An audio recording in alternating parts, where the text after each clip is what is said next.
നിന്റെ വീട്ടിൽ ഭയങ്കര പ്രോബ്ലം, വീട് നിറച്ച്, നീ രക്ഷപ്പെടുന്നില്ല.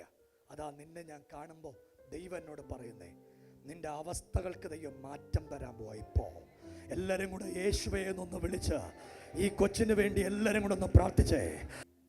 നിന്റെ പേര് പറ. സോഫിയ. ഞാൻ നിന്നെ കണ്ടപ്പോൾ യേശു എന്നോട് പറഞ്ഞെന്നറിയോ, നീ സൗഖ്യാവുന്ന. നിങ്ങളുടെ വീട്ടിലെ നിങ്ങളെ വലച്ചു കളയുന്നൊരു ശക്തിയുണ്ട്. നീ കരയാൻ തുടങ്ങിയിട്ട് ഒത്തിരി നാളായി. നിന്റെ ഭർത്താവ് വീട്ടിൽ വീണുപോയതാ. ഇന്ന് രാവിലെ നിന്റെ ഭർത്താവിനെ കർത്താവ് എഴുന്നേൽപ്പിക്കാൻ പോവാ. എല്ലാവരും കൂടെ യേശുവേ എന്ന് വിളിച്ചേ. വിളിക്കാൻ പറ്റുന്ന എല്ലാവരും കൂടെ യേശുവേ എന്നെല്ലാവരും കൂടെ ഒന്ന് വിളിച്ചേ. എല്ലാവരും കൂടെ ആ നാമത്തെ ഒന്ന് വിളിക്കാൻ പറ്റുമെങ്കിൽ എല്ലാവരും കൂടെ യേശുവേ എന്നൊന്ന് വിളിച്ചേ. ഈ ഹസ്ബൻഡിന് സ്ട്രോക്ക് വന്നിട്ട് എത്ര നാളായി? 5 വർഷമായി. മുന്നോട്ട് പോകാൻ പറ്റുന്നില്ല. നിന്റെ വീട് ഒരു വല്ലാത്ത പ്രതിസന്ധിയിലാണ്. ദൈവം എന്നോട് പറയുക, ഞാനിപ്പോൾ പ്രാർത്ഥിച്ചുകൊണ്ടിരിക്കുമ്പോൾ നിന്റെ വീട്ടിൽ നിന്ന് ഗതികേട് അഴിഞ്ഞു മാറും. ഒരത്ഭുതം നിന്റെ വീട്ടിൽ നടക്കും. തള്ളയും പിള്ളയും എല്ലാം കൂടി ഒരുമിച്ച് കെട്ടിയൊരു കെട്ടുണ്ട്. ഇന്ന് രാവിലത്തെ പ്രാർത്ഥനയിൽ യേശു അത് വിടുതലാക്കാൻ വേണ്ടി തുടങ്ങുക. എല്ലാവരും കൂടെ യേശുവേ എന്നൊന്ന് വിളിച്ച്. ഹസ്ബൻഡ് ജോലിക്ക് പോകുന്നുണ്ടോ? ഇപ്പോൾ ഇല്ല. എത്ര നാളായിട്ട് ജോലിക്ക് പോകുന്നില്ല? 2 വർഷമായിട്ട് ജോലിക്ക് പോകുന്നില്ല. ആരോഗ്യമില്ല. പുള്ളിയുടെ പേരെന്താ? ബൈജു. ഞാൻ പറയുക, കർത്താവ് എന്നോട് പറയുക, നിങ്ങൾ തിരിച്ചു ചെല്ലുമ്പോൾ പുള്ളിക്ക് ദൈവം ആരോഗ്യം കൊടുക്കും. ആൾ അടിമുടി മാറും. അടുത്ത ദിവസം ഇവിടെ ആരാധനയ്ക്ക് വരത്തക്ക പോലെ ഒരാരോഗ്യം തൻ്റെ മേൽ ദൈവം കൽപ്പിക്കാൻ പോവാ. എല്ലാവരും കൂടെ കരമൊന്ന് ഉയർത്തി ദൈവത്തിന് സ്തോത്രം പറഞ്ഞേ. മക്കളെ, നിന്റെ സ്റ്റോൺ ഇപ്പം മാറാൻ പോവാ. നീ ഒരു ആമയും പറ. എന്നെ നോക്ക്. സ്റ്റോൺ മാറുമോ? ഇപ്പം മാറും. യേശു നിന്നെ സൗഖ്യമാക്കാൻ പോവാ. എത്ര നാളായിട്ട് സ്റ്റോൺ ഉണ്ട് നിനക്ക്? ഡോക്ടർമാർ എന്താ പറഞ്ഞേ? മരുന്ന് കഴിക്കുന്നുണ്ട്. ഇന്ന് രാവിലെ ആ കല്ലങ്ങ് പോവും. നിനക്ക് ശരീരത്തിൽ സൗഖ്യം ഉണ്ടാവും.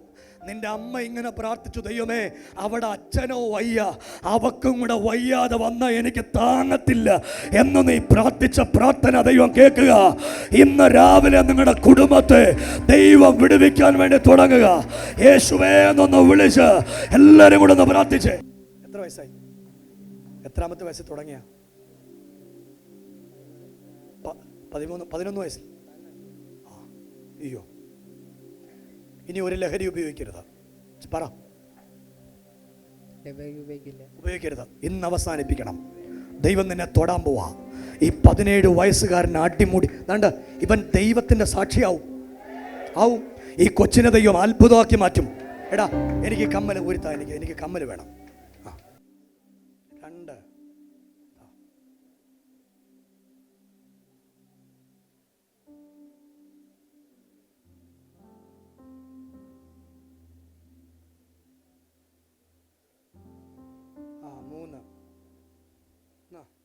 ഇടാൻ വേണ്ടിയല്ല കേട്ടോ.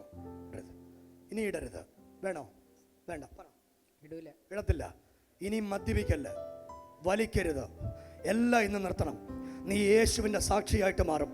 നിനക്ക് ജീവിതത്തിനകത്ത് ഇപ്പോൾ ഒരു ലക്ഷ്യമില്ല കേട്ടോ. മക്കളെ, എന്നോട് ദൈവം പറയുക, കർത്താവ് നിന്നെ തിരിച്ചു വിടാൻ പോവാ. നിന്റെ ജീവിതം ഇപ്പം മാറാൻ പോവാ. നിന്റെ ജീവിതം മാത്രം മാറുമെന്നല്ല, നിന്റെ കുടുംബത്തിൻ്റെ ജീവിതവും മാറാൻ പോവാ.